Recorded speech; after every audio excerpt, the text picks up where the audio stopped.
تو تمہیں عدالت کے ذریعے انصاف کرنا چاہیے، اور اللہ بھی ہمیں اس چیز کا حکم دیتا ہے۔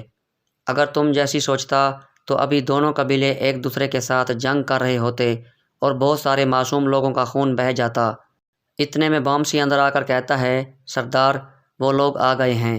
پھر ارطغرل باہر نکل جاتا ہے۔ باہر آلیار کی سربراہی میں اورال اور چولپان کو لایا جا رہا تھا۔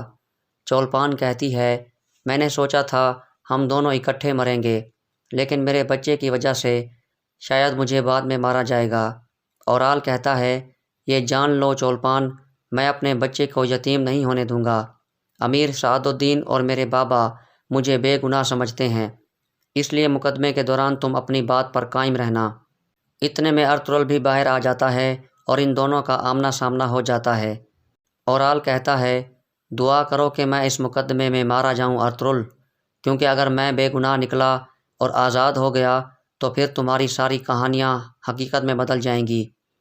پہلے تم اور تمہارے سپاہی، پھر تمہاری بیوی اور تمہارا بچہ سب میری گود میں آ گریں گے، پھر میں تمہیں انصاف کا مطلب سکھاؤں گا۔ ارطغرل کہتا ہے، دعا کرو کہ تم اس مقدمے میں مارے جاؤ تاکہ تمہیں مار کر مجھے اپنے ہاتھ گندے نہ کرنے پڑیں، اور جہاں تک تمہارے بچے کی بات ہے میں اسے ترک قبیلوں کی لعنت نہیں بننے دوں گا۔ جب تمہیں سزا مل جائے گی تو میں ہر ممکن کوشش کروں گا کہ تمہارے بچے کو پروان چڑھا کر ایک عزت دار سپاہی بنایا جائے۔ یہ سن کر اورال سخت غصے میں آ جاتا ہے، پھر ترگت اسے کھینچ کر اندر کی طرف لے جاتا ہے۔ تھوڑی دیر بعد سعد الدین بھی اپنے سپاہیوں کے ساتھ وہاں آ جاتا ہے اور ارطغرل کے پاس آ کر کہتا ہے، بہت اعلیٰ، میں نے دیکھا ہے کہ آپ نے اس جگہ سیکیورٹی کے بہت اچھے انتظام کیے ہوئے ہیں ارطغرل صاحب، حتیٰ کہ شیطان بھی خود اندر داخل نہیں ہو سکتا۔ ارطغرل کہتا ہے، اللہ ہمیں اندر کے شیطان سے محفوظ رکھے امیر سعد الدین۔ سعد الدین مسکراتا ہے اور پھر اندر کی طرف چلا جاتا ہے۔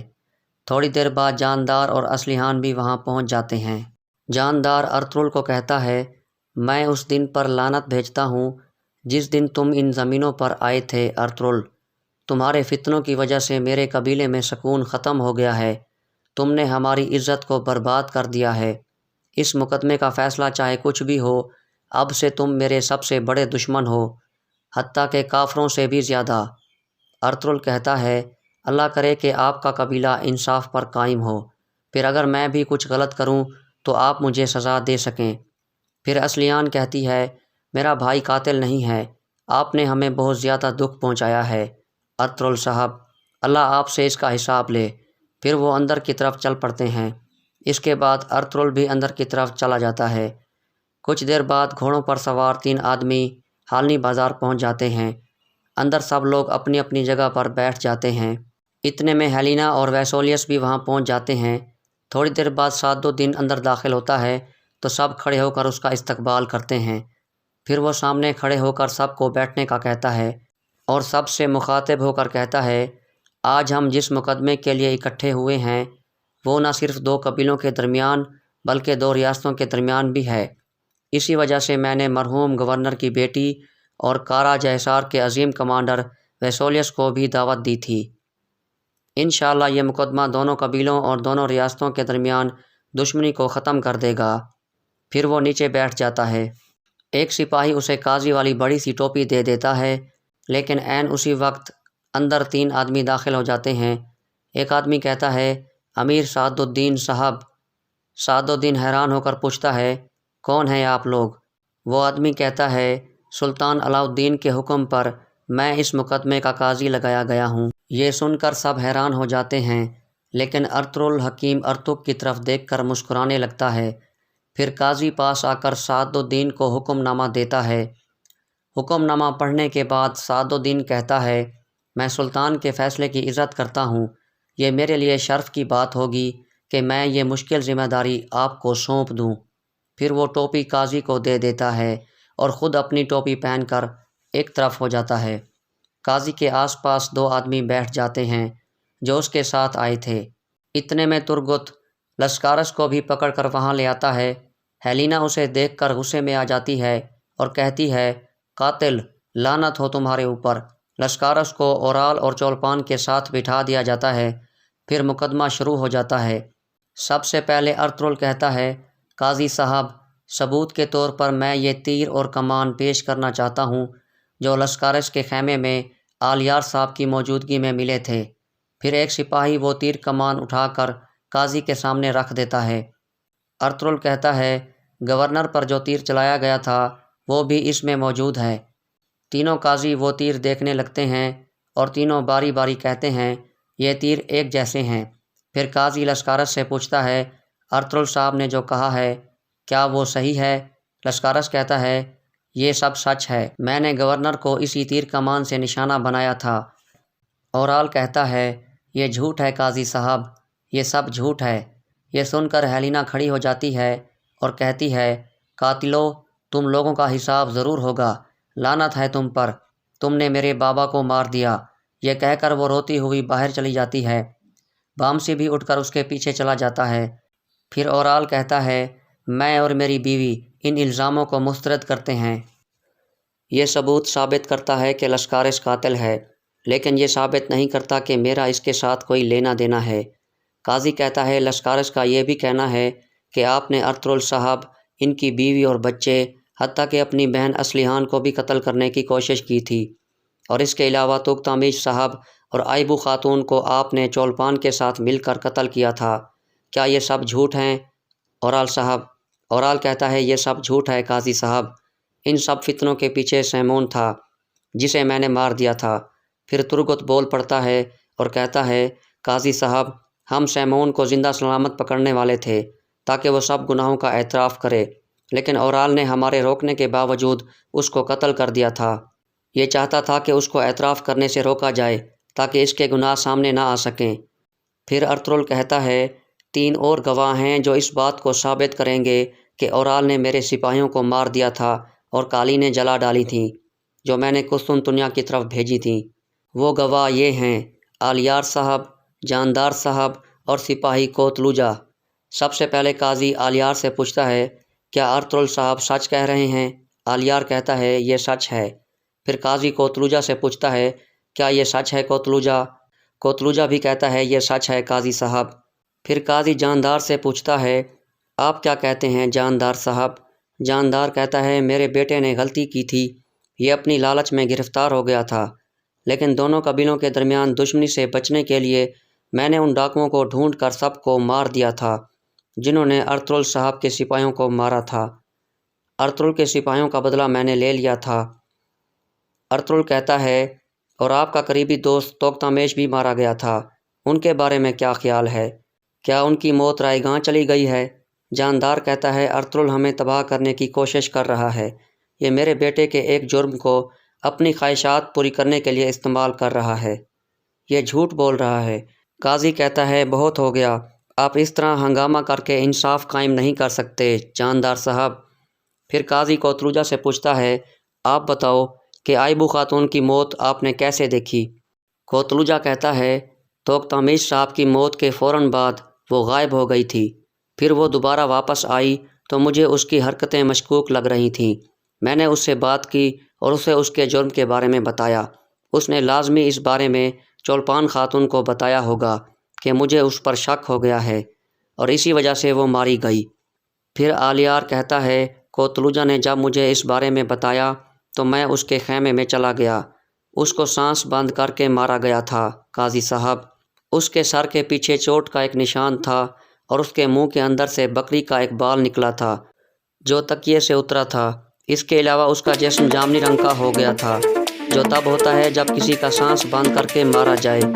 یہی حقیقت ہے قاضی حضرت، اور یہاں اس قسط کا اختتام ہو جاتا ہے۔ السلام علیکم ناظرین، اس قسط کے آغاز میں اصلیحان اور جاندار آلیار کی سخت مخالفت کرتے ہیں کہ اس نے اورال کا ساتھ دینے کے بجائے ارطغرل کا ساتھ دیا۔ آلیار کہتا ہے، میں نے اپنی زندگی اللہ کے لیے وقف کر دی ہے اور میں اس آدمی کا ساتھ بالکل نہیں دے سکتا جو صرف اپنے فائدے کے لیے دوسروں پر ظلم کرے۔ دوسری طرف ترگت اورال کے پاس آ کر کہتا ہے، اب حساب دینے کا وقت آ گیا ہے اورال، میں تمہیں سزا دے دیتا لیکن تم ارطغرل صاحب کو دعا دو۔ اورال کہتا ہے، تم نے ابھی تک میری اصل طاقت نہیں دیکھی، تم کیا سمجھتے ہو کہ مجھے یہاں باندھ کر سب ٹھیک ہو گیا ہے؟ ترگت کہتا ہے کہ ایک کتا جو اپنی موت کے کنارے پر ہو وہ بہت شدت سے بھونکتا ہے، تم بھونکتے رہو۔ اورال کہتا ہے کہ جب میں یہاں سے نکلوں گا تو تمہارا منحوس سر اتار دوں گا۔ یہ سن کر ترگت غصے میں آ جاتا ہے، لیکن اتنے میں آلیار آ جاتا ہے اور کہتا ہے وقت آ گیا ہے بھائیو، چلو چلیں۔ پھر ترگت اور دوان اس کے ہاتھ کھولنے لگتے ہیں۔ دوسری طرف اسلیحان بھی چولپان کے خیمے میں آ کر کہتی ہے وقت آ گیا ہے بھابھی، پھر اسلیحان اس کے ہاتھ باندھ دیتی ہے۔ باہر ترگت اورال کو کھینچ کھینچ کر لا رہا تھا۔ اس دوران قبیلے کے لوگ کہہ رہے تھے ہمارے اورال صاحب کو چھوڑ دو، یہ قاتل نہیں ہے۔ جاندار بھی اپنے خیمے سے باہر آ جاتا ہے۔ اورال اور چولپان کو مرکزی خیمے کے سامنے لایا جاتا ہے۔ اس دوران اورال چولپان کو کہتا ہے یہ آخری رات تھی جو ہم نے ایک دوسرے کے بغیر گزاری، اس کے بعد موت بھی ہم دونوں کو جدا نہیں کر سکے گی۔ چولپان لگاتار رو رہی تھی۔ اس کے بعد سپاہی ان دونوں کو کھینچ کر ہالنی بازار کی طرف روانہ ہو جاتے ہیں جہاں عدالت لگائی جانی تھی۔ دوسری طرف ہالنی بازار میں سیکیورٹی کے سخت انتظامات کیے گئے تھے۔ اندر حلیمہ ارطغرل کے پاس آ کر کہتی ہے مجھے لگتا ہے کہ کوپیک اورال کو بچانے کی کوشش کرے گا۔ ارطغرل کہتا ہے اب وہ انصاف کو دھوکہ نہیں دے سکیں گے حلیمہ، اس فتنہ باز اورال کا اب خاتمہ ہونے والا ہے۔ اگر کوپیک نے اس کو بچانے کی کوشش بھی کی تو پھر بھی انصاف ہوگا۔ میں نے ان کے لیے ایک ایسا سرپرائز تیار کیا ہے جس سے ہر کوئی حیران ہو جائے گا۔ دوسری طرف قلعے میں ویسولیس پیتھروس کو کہتا ہے آج ہالنی بازار میں اورال اور لسکارس کا مقدمہ چلایا جائے گا، پھر ان کو سزا دینے کے لیے کونیا لے جایا جائے گا۔ تم راستے میں ان کے لیے جال بچھاؤ گے اور دونوں کو پکڑ کر یہاں لاؤ گے۔ پیتھروس کہتا ہے ٹھیک ہے جناب، میں اپنے آدمی لے کر وہاں پہنچ جاؤں گا۔ پھر پیتھروس وہاں سے چلا جاتا ہے اور ہیلینا وہاں اندر داخل ہوتی ہے۔ ویسولیس کہتا ہے میں تمہارے لیے بہت خوش ہوں، تمہارے بابا کے قاتلوں کو سزا مل جائے گی، آج ان پر مقدمہ چلایا جائے گا۔ ہیلینا کہتی ہے میں بھی وہاں جانا چاہتی ہوں اور ان قاتلوں کے چہروں پر تھوکوں گی۔ ویسولیس کہتا ہے کیوں نہیں، یہ تمہارا حق ہے۔ دوسری طرف حلیمہ کہتی ہے مجھے یاد ہے جب گمشتگین پر مقدمہ چلایا گیا تھا تو سعد الدین نے کیسے معاملات خراب کیے تھے۔ حائمہ خاتون کہتی ہیں اس کی تمام چالوں کے باوجود انصاف ہو گیا تھا۔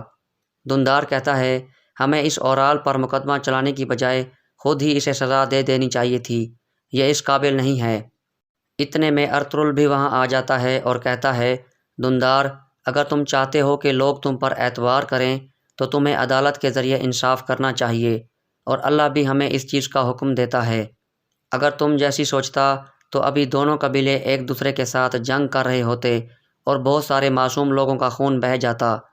اتنے میں بامسی اندر آ کر کہتا ہے سردار وہ لوگ آ گئے ہیں۔ پھر ارطغرل باہر نکل جاتا ہے۔ باہر آلیار کی سربراہی میں اورال اور چولپان کو لایا جا رہا تھا۔ چولپان کہتی ہے میں نے سوچا تھا ہم دونوں اکٹھے مریں گے، لیکن میرے بچے کی وجہ سے شاید مجھے بعد میں مارا جائے گا۔ اورال کہتا ہے یہ جان لو چولپان، میں اپنے بچے کو یتیم نہیں ہونے دوں گا۔ امیر سعد الدین اور میرے بابا مجھے بے گناہ سمجھتے ہیں، اس لیے مقدمے کے دوران تم اپنی بات پر قائم رہنا۔ اتنے میں ارطغرل بھی باہر آ جاتا ہے اور ان دونوں کا آمنا سامنا ہو جاتا ہے۔ اورال کہتا ہے دعا کرو کہ میں اس مقدمے میں مارا جاؤں ارطغرل، کیونکہ اگر میں بے گناہ نکلا اور آزاد ہو گیا تو پھر تمہاری ساری کہانیاں حقیقت میں بدل جائیں گی۔ پہلے تم اور تمہارے سپاہی، پھر تمہاری بیوی اور تمہارا بچہ سب میری گود میں آ گریں گے، پھر میں تمہیں انصاف کا مطلب سکھاؤں گا۔ ارطغرل کہتا ہے دعا کرو کہ تم اس مقدمے میں مارے جاؤ تاکہ تمہیں مار کر مجھے اپنے ہاتھ گندے نہ کرنے پڑیں، اور جہاں تک تمہارے بچے کی بات ہے میں اسے ترک قبیلوں کی لعنت نہیں بننے دوں گا۔ جب تمہیں سزا مل جائے گی تو میں ہر ممکن کوشش کروں گا کہ تمہارے بچے کو پروان چڑھا کر ایک عزت دار سپاہی بنایا جائے۔ یہ سن کر اورال سخت غصے میں آ جاتا ہے، پھر ترگت اسے کھینچ کر اندر کی طرف لے جاتا ہے۔ تھوڑی دیر بعد سعد الدین بھی اپنے سپاہیوں کے ساتھ وہاں آ جاتا ہے اور ارطغرل کے پاس آ کر کہتا ہے بہت اعلیٰ، میں نے دیکھا ہے کہ آپ نے اس جگہ سیکیورٹی کے بہت اچھے انتظام کیے ہوئے ہیں ارطغرل صاحب۔ حتیٰ کہ شیطان بھی خود اندر داخل نہیں ہو سکتا۔ ارطغرل کہتا ہے اللہ ہمیں اندر کے شیطان سے محفوظ رکھے۔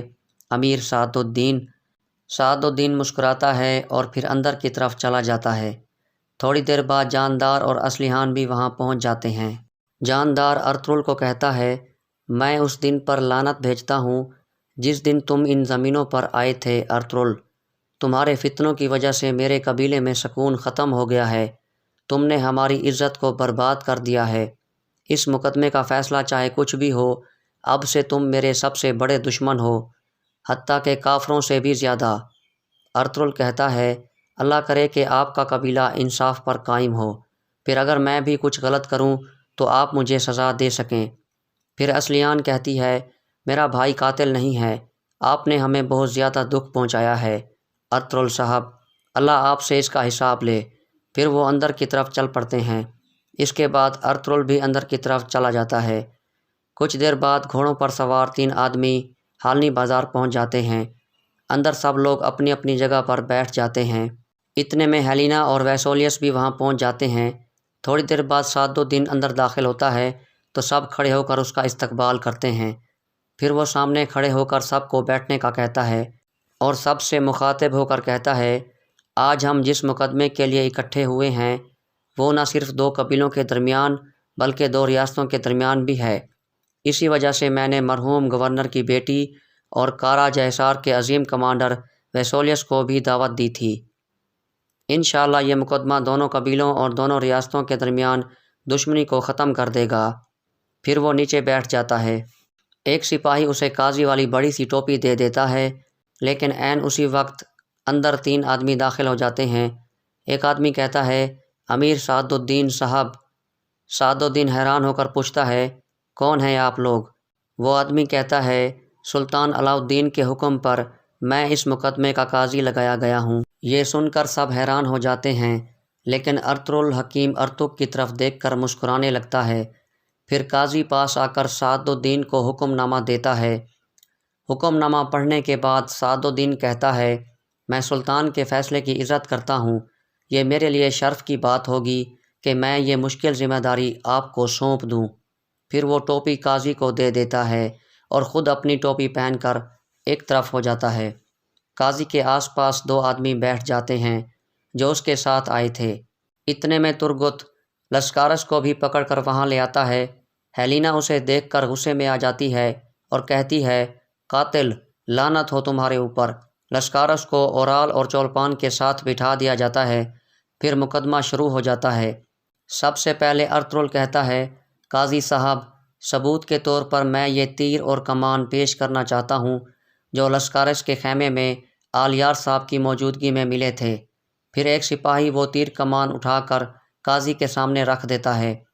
ارطغرل کہتا ہے گورنر پر جو تیر چلایا گیا تھا وہ بھی اس میں موجود ہے۔ تینوں قاضی وہ تیر دیکھنے لگتے ہیں اور تینوں باری باری کہتے ہیں یہ تیر ایک جیسے ہیں۔ پھر قاضی لسکارس سے پوچھتا ہے ارطغرل صاحب نے جو کہا ہے کیا وہ صحیح ہے؟ لسکارس کہتا ہے یہ سب سچ ہے، میں نے گورنر کو اسی تیر کمان سے نشانہ بنایا تھا۔ اورال کہتا ہے یہ جھوٹ ہے قاضی صاحب، یہ سب جھوٹ ہے۔ یہ سن کر ہیلینا کھڑی ہو جاتی ہے اور کہتی ہے قاتلو، تم لوگوں کا حساب ضرور ہوگا، لعنت ہے تم پر، تم نے میرے بابا کو مار دیا۔ یہ کہہ کر وہ روتی ہوئی باہر چلی جاتی ہے۔ بامسی بھی اٹھ کر اس کے پیچھے چلا جاتا ہے۔ پھر اورال کہتا ہے میں اور میری بیوی ان الزاموں کو مسترد کرتے ہیں۔ یہ ثبوت ثابت کرتا ہے کہ لسکارس قاتل ہے، لیکن یہ ثابت نہیں کرتا کہ میرا اس کے ساتھ کوئی لینا دینا ہے۔ قاضی کہتا ہے لسکارس کا یہ بھی کہنا ہے کہ آپ نے ارطغرل صاحب، ان کی بیوی اور بچے، حتیٰ کہ اپنی بہن اصلیحان کو بھی قتل کرنے کی کوشش کی تھی، اور اس کے علاوہ توغتامیش صاحب اور آئبو خاتون کو آپ نے چولپان کے ساتھ مل کر قتل کیا تھا۔ کیا یہ سب جھوٹ ہیں اورال صاحب؟ اورال کہتا ہے یہ سب جھوٹ ہے قاضی صاحب، ان سب فتنوں کے پیچھے سیمون تھا جسے میں نے مار دیا تھا۔ پھر ترگت بول پڑتا ہے اور کہتا ہے قاضی صاحب، ہم سیمون کو زندہ سلامت پکڑنے والے تھے تاکہ وہ سب گناہوں کا اعتراف کرے، لیکن اورال نے ہمارے روکنے کے باوجود اس کو قتل کر دیا تھا۔ یہ چاہتا تھا کہ اس کو اعتراف کرنے سے روکا جائے تاکہ اس کے گناہ سامنے نہ آ سکیں۔ پھر ارطغرل کہتا ہے 3 اور گواہ ہیں جو اس بات کو ثابت کریں گے کہ اورال نے میرے سپاہیوں کو مار دیا تھا اور قالینیں جلا ڈالی تھیں جو میں نے قسطنطنیہ کی طرف بھیجی تھیں۔ وہ گواہ یہ ہیں آلیار صاحب، جاندار صاحب اور سپاہی کوتلوجا۔ سب سے پہلے قاضی آلیار سے پوچھتا ہے کیا ارطغرل صاحب سچ کہہ رہے ہیں؟ آلیار کہتا ہے یہ سچ ہے۔ پھر قاضی کوتلوجا سے پوچھتا ہے کیا یہ سچ ہے کوتلوجا؟ کوتلوجا بھی کہتا ہے یہ سچ ہے قاضی صاحب۔ پھر قاضی جاندار سے پوچھتا ہے آپ کیا کہتے ہیں جاندار صاحب؟ جاندار کہتا ہے میرے بیٹے نے غلطی کی تھی، یہ اپنی لالچ میں گرفتار ہو گیا تھا، لیکن دونوں قبیلوں کے درمیان دشمنی سے بچنے کے لیے میں نے ان ڈاکوؤں کو ڈھونڈ کر سب کو مار دیا تھا جنہوں نے ارطغرل صاحب کے سپاہیوں کو مارا تھا۔ ارطغرل کے سپاہیوں کا بدلہ میں نے لے لیا تھا۔ ارطغرل کہتا ہے اور آپ کا قریبی دوست توختامش بھی مارا گیا تھا، ان کے بارے میں کیا خیال ہے؟ کیا ان کی موت رائے گاں چلی گئی ہے؟ جاندار کہتا ہے ارطغرل ہمیں تباہ کرنے کی کوشش کر رہا ہے، یہ میرے بیٹے کے ایک جرم کو اپنی خواہشات پوری کرنے کے لیے استعمال کر رہا ہے، یہ جھوٹ بول رہا ہے۔ قاضی کہتا ہے بہت ہو گیا، آپ اس طرح ہنگامہ کر کے انصاف قائم نہیں کر سکتے جاندار صاحب۔ پھر قاضی کوتلوجا سے پوچھتا ہے آپ بتاؤ کہ آئبو خاتون کی موت آپ نے کیسے دیکھی؟ کوتلوجا کہتا ہے توختامش صاحب کی موت کے فوراً بعد وہ غائب ہو گئی تھی، پھر وہ دوبارہ واپس آئی تو مجھے اس کی حرکتیں مشکوک لگ رہی تھیں۔ میں نے اس سے بات کی اور اسے اس کے جرم کے بارے میں بتایا، اس نے لازمی اس بارے میں چولپان خاتون کو بتایا ہوگا کہ مجھے اس پر شک ہو گیا ہے اور اسی وجہ سے وہ ماری گئی۔ پھر آلیار کہتا ہے کوتلوجا نے جب مجھے اس بارے میں بتایا تو میں اس کے خیمے میں چلا گیا، اس کو سانس بند کر کے مارا گیا تھا قاضی صاحب۔ اس کے سر کے پیچھے چوٹ کا ایک نشان تھا اور اس کے منہ کے اندر سے بکری کا ایک بال نکلا تھا جو تکیے سے اترا تھا۔ اس کے علاوہ اس کا جسم جامنی رنگ کا ہو گیا تھا جو تب ہوتا ہے جب کسی کا سانس بند کر کے مارا جائے۔ یہی حقیقت ہے قاضی حضرت، اور یہاں اس قسط کا اختتام ہو جاتا ہے۔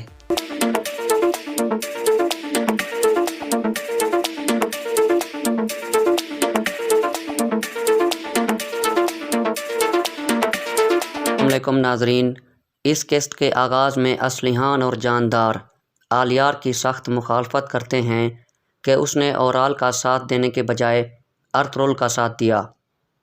آلیار کہتا ہے میں نے اپنی زندگی اللہ کے لیے وقف کر دی ہے اور میں اس آدمی کا ساتھ بالکل نہیں دے سکتا جو صرف اپنے فائدے کے لیے دوسروں پر ظلم کرے۔ دوسری طرف ترگت اورال کے پاس آ کر کہتا ہے اب حساب دینے کا وقت آ گیا ہے اورال، میں تمہیں سزا دے دیتا لیکن تم ارطغرل صاحب کو دعا دو۔ اورال کہتا ہے تم نے ابھی تک میری اصل طاقت نہیں دیکھی، تم کیا سمجھتے ہو کہ مجھے یہاں باندھ کر سب ٹھیک ہو گیا ہے؟ ترگت کہتا ہے کہ ایک کتا جو اپنی موت کے کنارے پر ہو وہ بہت شدت سے بھونکتا ہے، تم بھونکتے رہو۔ اورال کہتا ہے کہ جب میں یہاں سے نکلوں گا تو تمہارا منحوس سر اتار دوں گا۔ یہ سن کر ترگت غصے میں آ جاتا ہے، لیکن اتنے میں آلیار آ جاتا ہے اور کہتا ہے وقت آ گیا ہے بھائیو، چلو چلیں۔ پھر ترگت اور دوان اس کے ہاتھ کھولنے لگتے ہیں۔ دوسری طرف اصلیحان بھی چولپان کے خیمے میں آ کر کہتی ہے وقت آ گیا ہے بھابھی، پھر اصلیحان اس کے ہاتھ باندھ دیتی ہے۔ باہر ترگت اورال کو کھینچ کھینچ کر لا رہا تھا۔ اس دوران قبیلے کے لوگ کہہ رہے تھے ہمارے اورال صاحب کو چھوڑ دو، یہ قاتل نہیں ہے۔ جاندار بھی اپنے خیمے سے باہر آ جاتا ہے۔ اورال اور چولپان کو مرکزی خیمے کے سامنے لایا جاتا ہے۔ اس دوران اورال چولپان کو کہتا ہے یہ آخری رات تھی جو ہم نے ایک دوسرے کے بغیر گزاری، اس کے بعد موت بھی ہم دونوں کو جدا نہیں کر سکے گی۔ چولپان لگاتار رو رہی تھی۔ اس کے بعد سپاہی ان دونوں کو کھینچ کر حالنی بازار کی طرف روانہ ہو جاتے ہیں جہاں عدالت لگائی جانی تھی۔ دوسری طرف حالنی بازار میں سیکیورٹی کے سخت انتظامات کیے گئے تھے۔ اندر حلیمہ ارطغرل کے پاس آ کر کہتی ہے مجھے لگتا ہے کہ کوپیک اورال کو بچانے کی کوشش کرے گا۔ ارطغرل کہتا ہے اب وہ انصاف کو دھوکہ نہیں دے سکیں گے حلیمہ، اس فتنہ باز اورال کا اب خاتمہ ہونے والا ہے۔ اگر کوپیک نے اس کو بچانے کی کوشش بھی کی تو پھر بھی انصاف ہوگا۔ میں نے ان کے لیے ایک ایسا سرپرائز تیار کیا ہے جس سے ہر کوئی حیران ہو جائے گا۔ دوسری طرف قلعے میں ویسولیس پیتھروس کو کہتا ہے آج حالنی بازار میں اورال اور لسکارس کا مقدمہ چلایا جائے گا، پھر ان کو سزا دینے کے لیے کونیا لے جایا جائے گا۔ تم راستے میں ان کے لیے جال بچھاؤ گے اور دونوں کو پکڑ کر یہاں لاؤ گے۔ پیتھروس کہتا ہے ٹھیک ہے جناب، میں اپنے آدمی لے کر وہاں پہنچ جاؤں گا۔ پھر پیتھروس وہاں سے چلا جاتا ہے اور ہیلینا وہاں اندر داخل ہوتی ہے۔ ویسولیس کہتا ہے میں تمہارے لیے بہت خوش ہوں، تمہارے بابا کے قاتلوں کو سزا مل جائے گی، آج ان پر مقدمہ چلایا جائے گا۔ ہیلینا کہتی ہے میں بھی وہاں جانا چاہتی ہوں اور ان قاتلوں کے چہروں پر تھوکوں گی۔ ویسولیس کہتا ہے کیوں نہیں، یہ تمہارا حق ہے۔ دوسری طرف حلیمہ کہتی ہے مجھے یاد ہے جب گمشتگین پر مقدمہ چلایا گیا تھا تو سعد الدین نے کیسے معاملات خراب کیے تھے۔ حائمہ خاتون کہتی ہیں اس کی تمام چالوں کے باوجود انصاف ہو گیا تھا۔ دندار کہتا ہے ہمیں اس اورال پر مقدمہ چلانے کی بجائے خود ہی اسے سزا دے دینی چاہیے تھی، یہ اس قابل نہیں ہے۔ اتنے میں ارطغرل بھی وہاں آ جاتا ہے اور کہتا ہے دندار اگر تم چاہتے ہو کہ لوگ تم پر اعتبار کریں تو تمہیں عدالت کے ذریعے انصاف کرنا چاہیے، اور اللہ بھی ہمیں اس چیز کا حکم دیتا ہے۔ اگر تم جیسی سوچتا تو ابھی دونوں قبیلے ایک دوسرے کے ساتھ جنگ کر رہے ہوتے اور بہت سارے معصوم لوگوں کا خون بہہ جاتا۔ اتنے میں بامسی اندر آ کر کہتا ہے سردار وہ لوگ آ گئے ہیں۔ پھر ارطغرل باہر نکل جاتا ہے۔ باہر آلیار کی سربراہی میں اورال اور چولپان کو لایا جا رہا تھا۔ چولپان کہتی ہے میں نے سوچا تھا ہم دونوں اکٹھے مریں گے، لیکن میرے بچے کی وجہ سے شاید مجھے بعد میں مارا جائے گا۔ اورال کہتا ہے یہ جان لو چولپان، میں اپنے بچے کو یتیم نہیں ہونے دوں گا۔ امیر سعد الدین اور میرے بابا مجھے بے گناہ سمجھتے ہیں، اس لیے مقدمے کے دوران تم اپنی بات پر قائم رہنا۔ اتنے میں ارطغرل بھی باہر آ جاتا ہے اور ان دونوں کا آمنا سامنا ہو جاتا ہے۔ اورال کہتا ہے دعا کرو کہ میں اس مقدمے میں مارا جاؤں ارطغرل، کیونکہ اگر میں بے گناہ نکلا اور آزاد ہو گیا تو پھر تمہاری ساری کہانیاں حقیقت میں بدل جائیں گی۔ پہلے تم اور تمہارے سپاہی، پھر تمہاری بیوی اور تمہارا بچہ سب میری گود میں آ گریں گے، پھر میں تمہیں انصاف کا مطلب سکھاؤں گا۔ ارطغرل کہتا ہے دعا کرو کہ تم اس مقدمے میں مارے جاؤ تاکہ تمہیں مار کر مجھے اپنے ہاتھ گندے نہ کرنے پڑیں، اور جہاں تک تمہارے بچے کی بات ہے میں اسے ترک قبیلوں کی لعنت نہیں بننے دوں گا۔ جب تمہیں سزا مل جائے گی تو میں ہر ممکن کوشش کروں گا کہ تمہارے بچے کو پروان چڑھا کر ایک عزت دار سپاہی بنایا جائے۔ یہ سن کر اورال سخت غصے میں آ جاتا ہے، پھر ترگت اسے کھینچ کر اندر کی طرف لے جاتا ہے۔ تھوڑی دیر بعد سعد الدین بھی اپنے سپاہیوں کے ساتھ وہاں آ جاتا ہے اور ارطغرل کے پاس آ کر کہتا ہے بہت اعلیٰ، میں نے دیکھا ہے کہ آپ نے اس جگہ سیکیورٹی کے بہت اچھے انتظام کیے ہوئے ہیں ارطغرل صاحب، حتیٰ کہ شیطان بھی خود اندر داخل نہیں ہو سکتا۔ ارطغرل کہتا ہے اللہ ہمیں اندر کے شیطان سے محفوظ رکھے امیر سعد الدین۔ سعد الدین مسکراتا ہے اور پھر اندر کی طرف چلا جاتا ہے۔ تھوڑی دیر بعد جاندار اور اصلیحان بھی وہاں پہنچ جاتے ہیں۔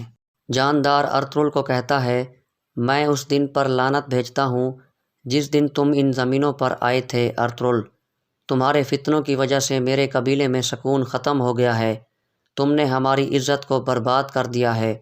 اس مقدمے کا فیصلہ چاہے کچھ بھی ہو، اب سے تم میرے سب سے بڑے دشمن ہو، حتیٰ کہ کافروں سے بھی زیادہ۔ ارطغرل کہتا ہے اللہ کرے کہ آپ کا قبیلہ انصاف پر قائم ہو، پھر اگر میں بھی کچھ غلط کروں تو آپ مجھے سزا دے سکیں۔ پھر اصلیان کہتی ہے میرا بھائی قاتل نہیں ہے، آپ نے ہمیں بہت زیادہ دکھ پہنچایا ہے ارطغرل صاحب، اللہ آپ سے اس کا حساب لے۔ پھر وہ اندر کی طرف چل پڑتے ہیں۔ اس کے بعد ارطغرل بھی اندر کی طرف چلا جاتا ہے۔ کچھ دیر بعد گھوڑوں پر سوار 3 آدمی حالنی بازار پہنچ جاتے ہیں۔ اندر سب لوگ اپنی اپنی جگہ پر بیٹھ جاتے ہیں۔ اتنے میں ہیلینا اور ویسولیس بھی وہاں پہنچ جاتے ہیں۔ تھوڑی دیر بعد سعد الدین اندر داخل ہوتا ہے تو سب کھڑے ہو کر اس کا استقبال کرتے ہیں۔ پھر وہ سامنے کھڑے ہو کر سب کو بیٹھنے کا کہتا ہے اور سب سے مخاطب ہو کر کہتا ہے آج ہم جس مقدمے کے لیے اکٹھے ہوئے ہیں وہ نہ صرف 2 قبیلوں کے درمیان بلکہ 2 ریاستوں کے درمیان بھی ہے۔ اسی وجہ سے میں نے مرحوم گورنر کی بیٹی اور کارا جیسار کے عظیم کمانڈر ویسولیس کو بھی دعوت دی تھی۔ انشاءاللہ یہ مقدمہ دونوں قبیلوں اور دونوں ریاستوں کے درمیان دشمنی کو ختم کر دے گا۔ پھر وہ نیچے بیٹھ جاتا ہے۔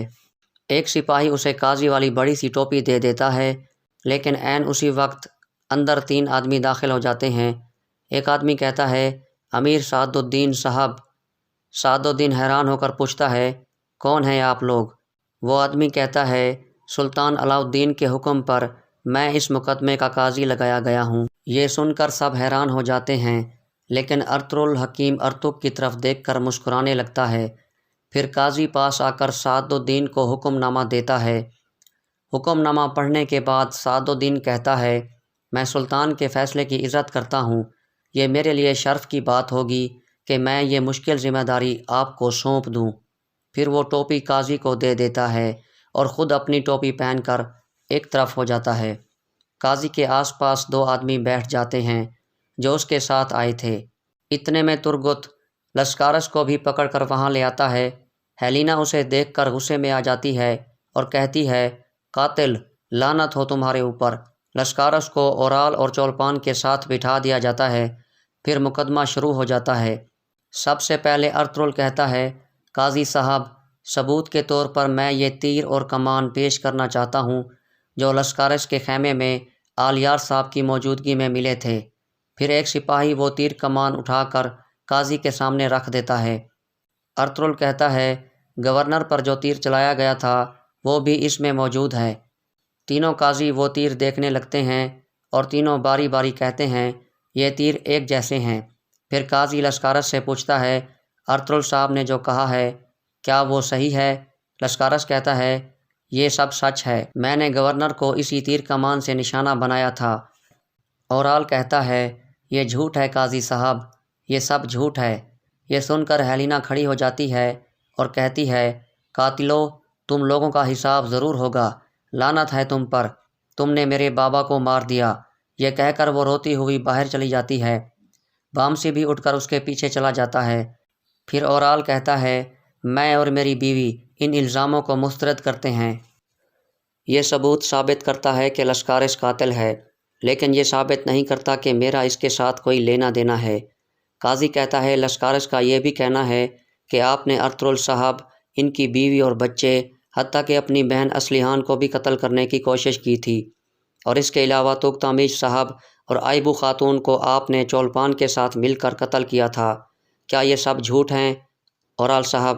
اورال کہتا ہے، یہ سب جھوٹ ہے قاضی صاحب، ان سب فتنوں کے پیچھے سیمون تھا جسے میں نے مار دیا تھا۔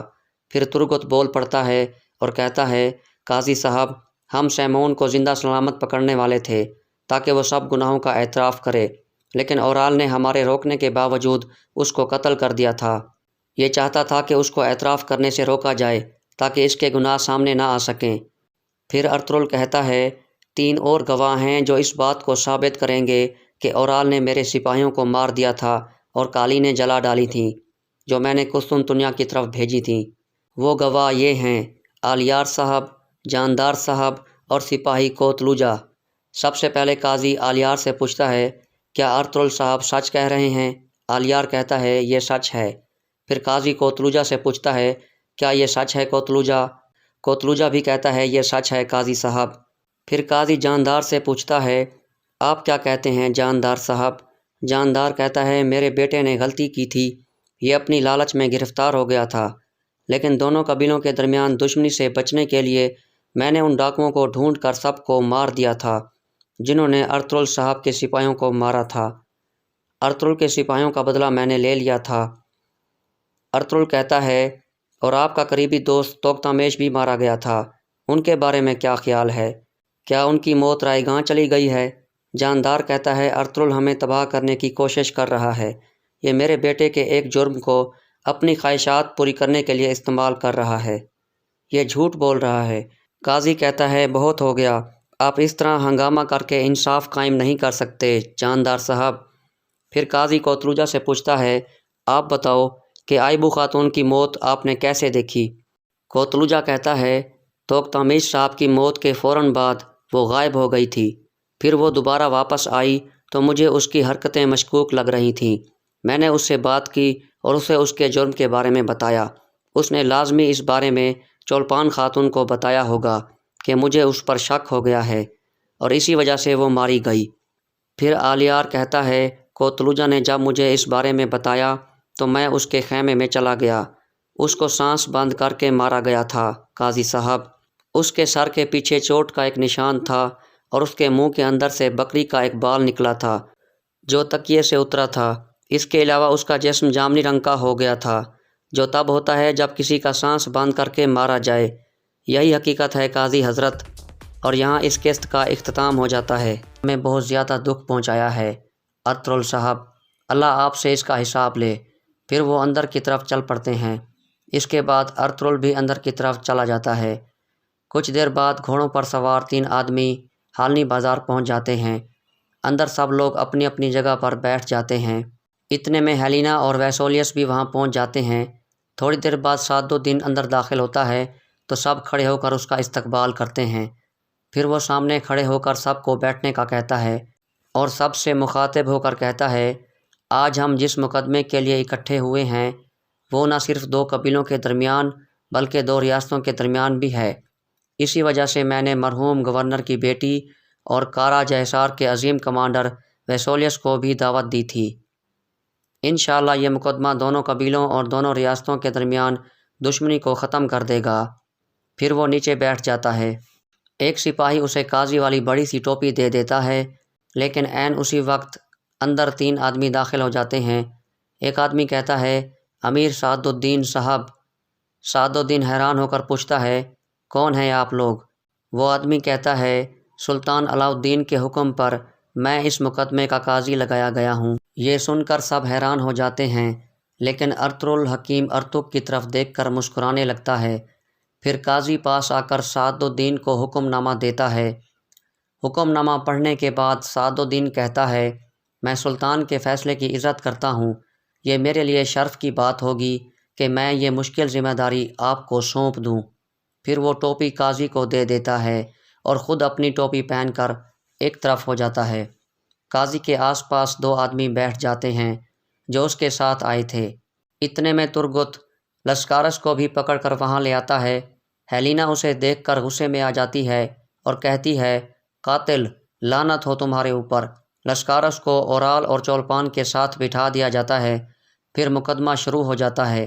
سب سے پہلے ارطغرل کہتا ہے، قاضی صاحب، ثبوت کے طور پر میں یہ تیر اور کمان پیش کرنا چاہتا ہوں جو لسکارس کے خیمے میں آلیار صاحب کی موجودگی میں ملے تھے۔ پھر ایک سپاہی وہ تیر کمان اٹھا کر قاضی کے سامنے رکھ دیتا ہے۔ ارطغرل کہتا ہے، گورنر پر جو تیر چلایا گیا تھا وہ بھی اس میں موجود ہے۔ تینوں قاضی وہ تیر دیکھنے لگتے ہیں اور تینوں باری باری کہتے ہیں، یہ تیر ایک جیسے ہیں۔ پھر قاضی لسکارس سے پوچھتا ہے، ارطغرل صاحب نے جو کہا ہے کیا وہ صحیح ہے؟ لسکارس کہتا ہے، یہ سب سچ ہے، میں نے گورنر کو اسی تیر کمان سے نشانہ بنایا تھا۔ اورال کہتا ہے، یہ جھوٹ ہے قاضی صاحب، یہ سب جھوٹ ہے۔ یہ سن کر ہیلینا کھڑی ہو جاتی ہے اور کہتی ہے، قاتلو، تم لوگوں کا حساب ضرور ہوگا، لعنت ہے تم پر، تم نے میرے بابا کو مار دیا۔ یہ کہہ کر وہ روتی ہوئی باہر چلی جاتی ہے۔ بامسی بھی اٹھ کر اس کے پیچھے چلا جاتا ہے۔ پھر اورال کہتا ہے، میں اور میری بیوی ان الزاموں کو مسترد کرتے ہیں۔ یہ ثبوت ثابت کرتا ہے کہ لسکارس قاتل ہے، لیکن یہ ثابت نہیں کرتا کہ میرا اس کے ساتھ کوئی لینا دینا ہے۔ قاضی کہتا ہے، لسکارس کا یہ بھی کہنا ہے کہ آپ نے ارطغرل صاحب، ان کی بیوی اور بچے، حتیٰ کہ اپنی بہن اسلیحان کو بھی قتل کرنے کی کوشش کی تھی، اور اس کے علاوہ توختامیش صاحب اور آئبو خاتون کو آپ نے چولپان کے ساتھ مل کر قتل کیا تھا۔ کیا یہ سب جھوٹ ہیں اورال صاحب؟ اورال کہتا ہے، یہ سب جھوٹ ہے قاضی صاحب، ان سب فتنوں کے پیچھے سیمون تھا جسے میں نے مار دیا تھا۔ پھر ترگت بول پڑتا ہے اور کہتا ہے، قاضی صاحب، ہم سیمون کو زندہ سلامت پکڑنے والے تھے تاکہ وہ سب گناہوں کا اعتراف کرے، لیکن اورال نے ہمارے روکنے کے باوجود اس کو قتل کر دیا تھا۔ یہ چاہتا تھا کہ اس کو اعتراف کرنے سے روکا جائے تاکہ اس کے گناہ سامنے نہ آ سکیں۔ پھر ارطغرل کہتا ہے، 3 اور گواہ ہیں جو اس بات کو ثابت کریں گے کہ اورال نے میرے سپاہیوں کو مار دیا تھا اور قالینیں جلا ڈالی تھیں جو میں نے قسطنطنیہ کی طرف بھیجی تھیں۔ وہ گواہ یہ ہیں، آلیار صاحب، جاندار صاحب اور سپاہی کوتلوجا۔ سب سے پہلے قاضی آلیار سے پوچھتا ہے، کیا ارطغرل صاحب سچ کہہ رہے ہیں؟ آلیار کہتا ہے، یہ سچ ہے۔ پھر قاضی کوتلوجا سے پوچھتا ہے کیا یہ سچ ہے کوتلوجا؟ کوتلوجا بھی کہتا ہے یہ سچ ہے قاضی صاحب۔ پھر قاضی جاندار سے پوچھتا ہے آپ کیا کہتے ہیں جاندار صاحب؟ جاندار کہتا ہے میرے بیٹے نے غلطی کی تھی، یہ اپنی لالچ میں گرفتار ہو گیا تھا، لیکن دونوں قبیلوں کے درمیان دشمنی سے بچنے کے لیے میں نے ان ڈاکوؤں کو ڈھونڈ کر سب کو مار دیا تھا جنہوں نے ارطغرل صاحب کے سپاہیوں کو مارا تھا۔ ارطغرل کے سپاہیوں کا بدلہ میں نے لے لیا تھا۔ ارطغرل کہتا ہے اور آپ کا قریبی دوست توختامش بھی مارا گیا تھا، ان کے بارے میں کیا خیال ہے؟ کیا ان کی موت رائے گاں چلی گئی ہے؟ جاندار کہتا ہے ارطغرل ہمیں تباہ کرنے کی کوشش کر رہا ہے، یہ میرے بیٹے کے ایک جرم کو اپنی خواہشات پوری کرنے کے لیے استعمال کر رہا ہے، یہ جھوٹ بول رہا ہے۔ قاضی کہتا ہے بہت ہو گیا، آپ اس طرح ہنگامہ کر کے انصاف قائم نہیں کر سکتے جاندار صاحب۔ پھر قاضی کوتلوجا سے پوچھتا ہے آپ بتاؤ کہ آئبو خاتون کی موت آپ نے کیسے دیکھی؟ کوتلوجا کہتا ہے توختامش صاحب کی موت کے فوراً بعد وہ غائب ہو گئی تھی، پھر وہ دوبارہ واپس آئی تو مجھے اس کی حرکتیں مشکوک لگ رہی تھیں۔ میں نے اس سے بات کی اور اسے اس کے جرم کے بارے میں بتایا، اس نے لازمی اس بارے میں چولپان خاتون کو بتایا ہوگا کہ مجھے اس پر شک ہو گیا ہے اور اسی وجہ سے وہ ماری گئی۔ پھر آلیار کہتا ہے کوتلوجا نے جب مجھے اس بارے میں بتایا تو میں اس کے خیمے میں چلا گیا، اس کو سانس بند کر کے مارا گیا تھا قاضی صاحب۔ اس کے سر کے پیچھے چوٹ کا ایک نشان تھا اور اس کے منہ کے اندر سے بکری کا ایک بال نکلا تھا جو تکیے سے اترا تھا۔ اس کے علاوہ اس کا جسم جامنی رنگ کا ہو گیا تھا جو تب ہوتا ہے جب کسی کا سانس بند کر کے مارا جائے۔ یہی حقیقت ہے قاضی حضرت، اور یہاں اس قسط کا اختتام ہو جاتا ہے۔